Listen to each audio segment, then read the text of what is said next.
New at 11. 10 TV is learning more about the Hilliard man killed in Dallas when two planes collided mid-air. It was his touchstone to World War II. It was the salute to his father. Major Curtis Rowe was from Hilliard. He was on one of the two historic warplanes when they collided Saturday over the skies of Dallas. And tonight, we are learning Major Rowe was a mechanic for the Ohio wing of the Civil Air Patrol. It is clear from everything we are hearing that Major Rowe had an impact in the aviation world. And tonight, his friends say he will leave behind a long legacy. 10 TV's Ashley Bonanson spoke with some of his closest friends. Ashley? Angela, I sat down with Londa and Rick Brunetto, who tell me Kurt Rowe was one of their best friends, like a brother, of over 30 years. They say when he wasn't in the air or with his B-17, he was at their Valleydale ballroom, dancing and serving the community he knew and loved. Kurt was there, you knew everything was going to be okay. And now it's not. You know, it's just not. It'll never be the same without him.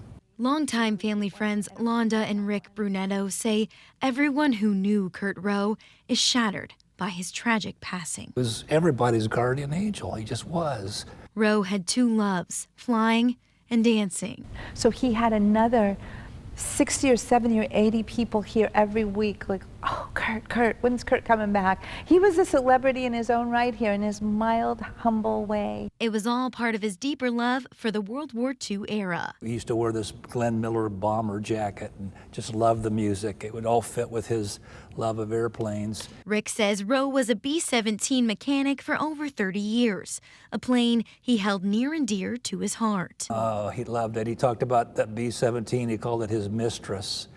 And that's what he was said that night. Well, I won't see you guys next week, so I'm going to be going to Dallas to be with my mistress. Londa says his love for air shows grew from watching his father fly. It was his touchstone to World War II. It was the salute to his father, because he grew up with his father being in the Army.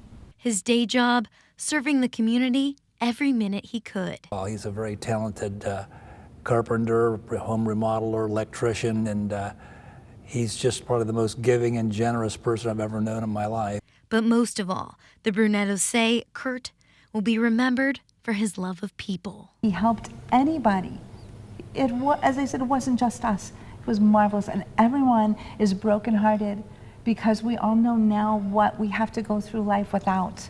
In their last conversation, Rowe shared there's nowhere he'd rather be. I love my plane, and frankly, my ideal way to go out is with my girl. Rick tells me that as someone who helped build their ballroom, his spirit is everywhere, and they're going to continue to honor him. They have a whole wall of photos from musicians from that era, and they're going to put Kurt's picture on that wall as well, the only person who wasn't a musician during that time. Angela.